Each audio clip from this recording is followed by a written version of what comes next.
I arrive at Vrak's abode, a cave high up on the rock wall of a huge hall. A series of broken stairs and rope ladders have to be navigated to get to the terrace-like entrance. And why must we go here, Vagrus? A rumor about a curse and ghosts. The inside of a cavern is cluttered with all kinds of junk, crude furniture, and strange knickknacks. I hear quiet muttering from the back of the cave, but it comes to an abrupt halt when I enter.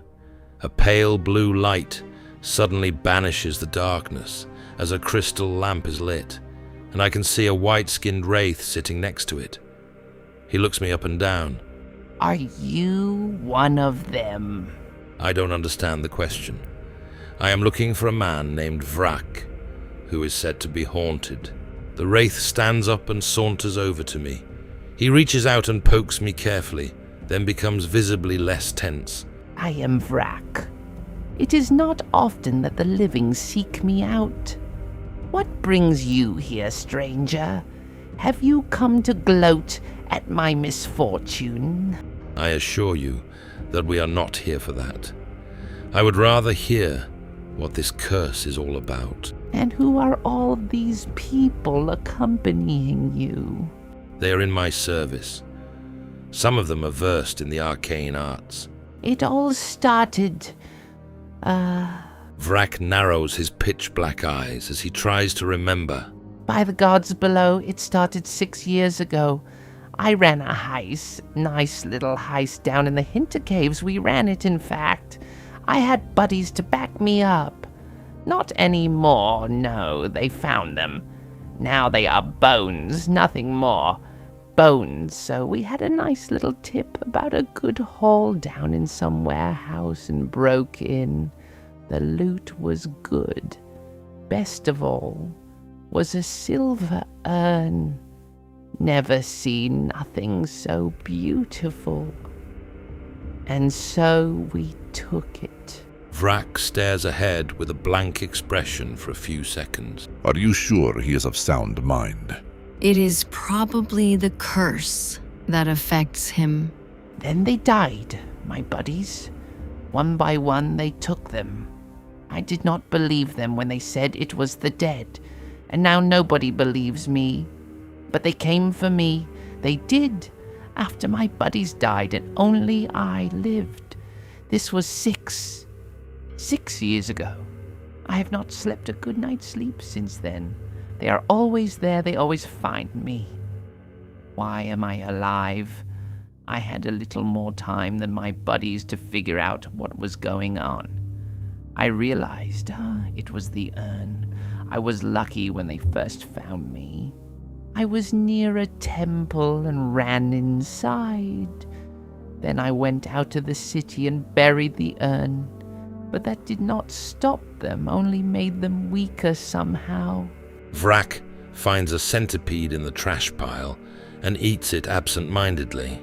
I can sense now when they are nearby, and I can shake them. But not for long.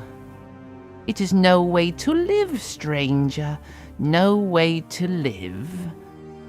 I wonder if I join them when I die. If I become one of the specters and haunt someone. Any curse can normally be lifted. Do you know it? Maybe. I tried traveling away, but they found me eventually. So I came back. At least I know Devon well enough to be able to shake them. I tried looking into what the urn is, but never dared to dig it up, you see. But I did find out that they are from the east, as is the urn. It got nabbed from a place called the Valley of the Sleepers. I pestered wise men persistently enough so that they told me about this haunting. There might be a way to break the curse, but I cannot do it alone, and nobody believes poor Vrak, poor Vrak. I immediately cast a meaningful glance at Nidir. And you want us to go there? That's your brilliant idea. Make sure we all end up just as mad as that. Let's not exaggerate, my dear dwarf. At least now we know it's best not to take things that don't belong to us. That's enough. We will deal with that in due time. Vrak, I would like to help you lift this curse. You would. That is kind. What must be done? A ritual must be performed. I know the words, but at least 3 are required for the incantation. And the urn, I know where it is. I buried it under rock and sand. It is nearby. And we'll need candles that attract the damn things that attract them. Then we kill them. I hope we can, though I could not harm the accursed shits with any weapon of my own. Could you go buy candles? The death maniacs here in Devon might have them. They do know a lot about specters and undead. I cannot pay you, you know, but I'll owe you for this. I swear. The wraith leans closer and speaks in a conspiratory manner. And don't tell the maniacs what the candle will be used for exactly. They might get the wrong idea about me and my buddies snatching that urn. With it being a container for a dead guy, you know. I'll meet you at the Spires up top. That's where I buried the damn thing. I can wait there for as long as you like, but, don't leave me hanging, all right? We'll meet you there, Vrak. In any case, this will allow us to see the extent of Ashkul's abilities, since we already have his blessing. I would like to buy some spectral candles. You are fortunate, Vagrus. We do indeed sell rare enchanted candles that attract spirits and ghosts, but without a priest or a medium, they will be of no use to you. Thank you, but I know what I am doing. In that case, that will be 1 bros. I receive the light blue candles wrapped in black cloth. Would you happen to know of any way to harm ethereal specters? Magical or enchanted methods, such as combat spells, magical weapons, or innate sorceress abilities, can harm most undead. There may be other ways that grant this ability, but they must be extremely rare. Thank you.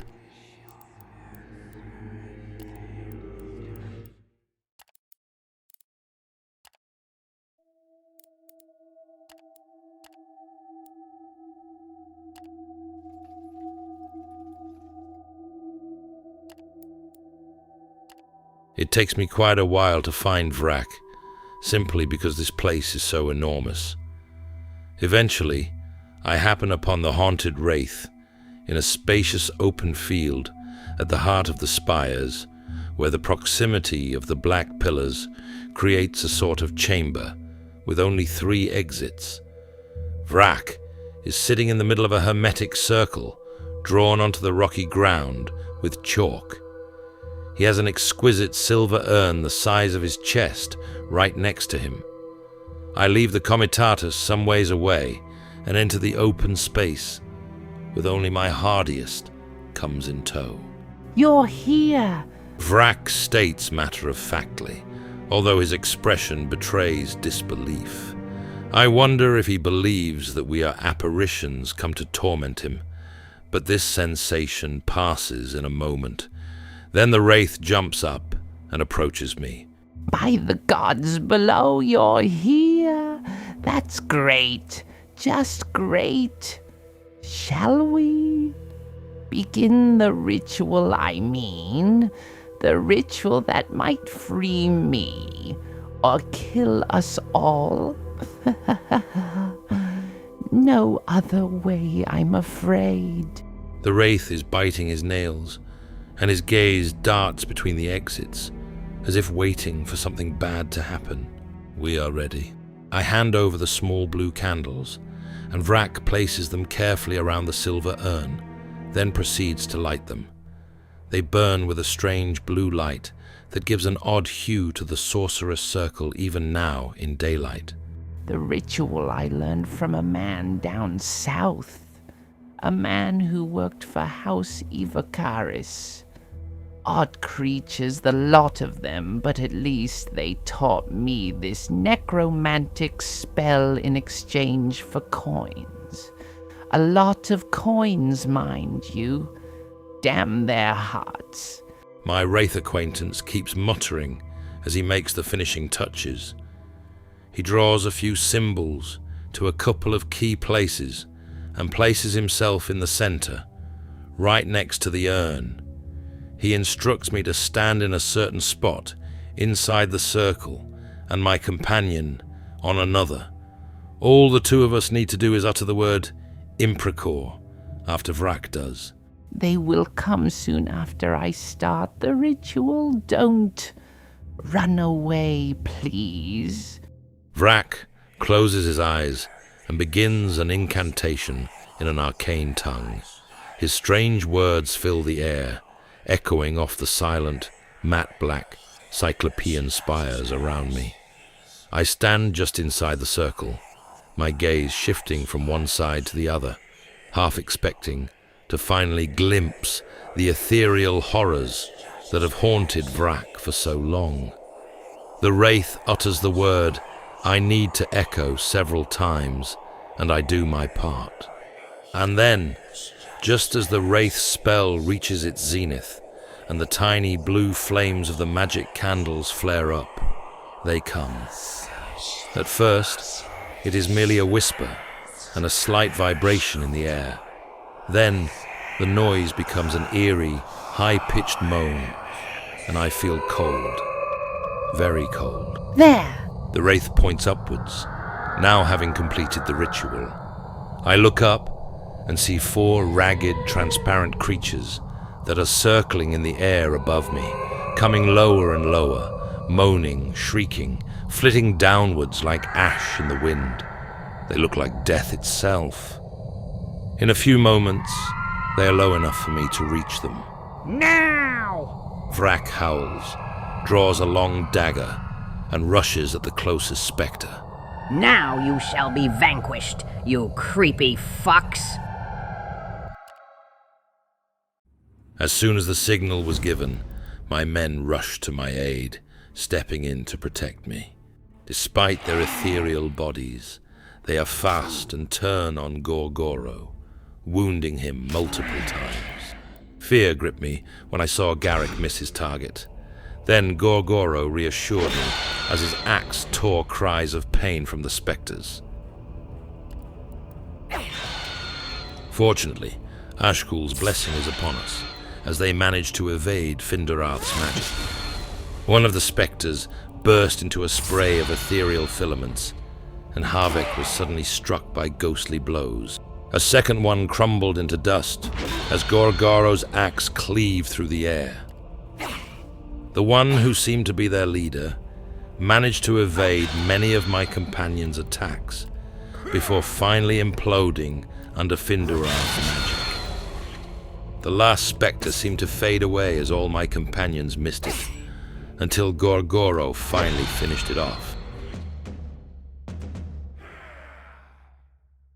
Finally, the last of the undead is vanquished, riven into scraps of ethereal residue that disappears into thin air. I look around and see Vrak, hurt but alive, covered in spectral residue, blinking in disbelief. They are gone. They are gone. They are gone. They are gone. They are gone. Vrak keeps repeating the words, then breaks down and weeps. It takes a minute or two before he recovers. Then he wipes his eyes and starts to laugh. That too takes a while to die down, but the wraith still has a wide, ghoulish smile spread across his pale face when he turns to me. I'm sorry, it's been 6 years, 6 accursed years, and now they are gone. For good, too. I can feel it. Or, well, I cannot feel them anymore. Oh, boy, this is the best day of my life. He laughs heartily, then hands me the silver urn. take it, take it, take it. Oh, sure, it is worth a lot, but I don't want to see it ever again. And you've more than earned this. It's safe. We unhaunted it, see? While I examine the urn, Vrak stomps the candles and breaks the chalk circle in several places. Come to think of it, it must have been my 3 buddies and the original spirit that was bound to the urn. It looked different, so I would have joined them, I think, had they snuffed me out. The nasty buggers. We leave the ritual place and start to walk back towards the Comitatus. You know, I could do anything with my life now. Anything. I'm free. I've been liberated. I could travel the world, see what's out there. I hope we're not taking him with us. Calm down, Garrick. The blazing sun's light hits Vrak as he moves out of the shadows and he reels back. Or, I could just stay in Devon, eh? Pretty good city, lots of cool caverns. I have to think about it. I think I'll stay here for now. You go ahead, join your buddies. And thank you again, Vagrus. You've really been way too kinder to me than I deserve. Take care of yourself, Vrak. And so Vrak shakes my hand, and I part ways. In a few minutes, he disappears among the spires. That went pretty well. True, but there were only 4 of them. I agree. We'll just have to be discreet. At least it yielded 4 spectral residues. Before heading to the Temple of the Sleeper, I make a detour to Devon to sell all the obsidian blades in my possession. Illegal goods, of course. Not knowing how long we'll be gone, I stock up on provisions more than necessary.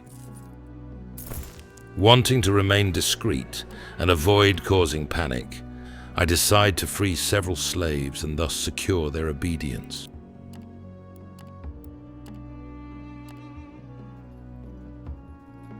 At nightfall, I lift the ration restrictions and allow everyone to eat their fill, hoping it won't be our last meal.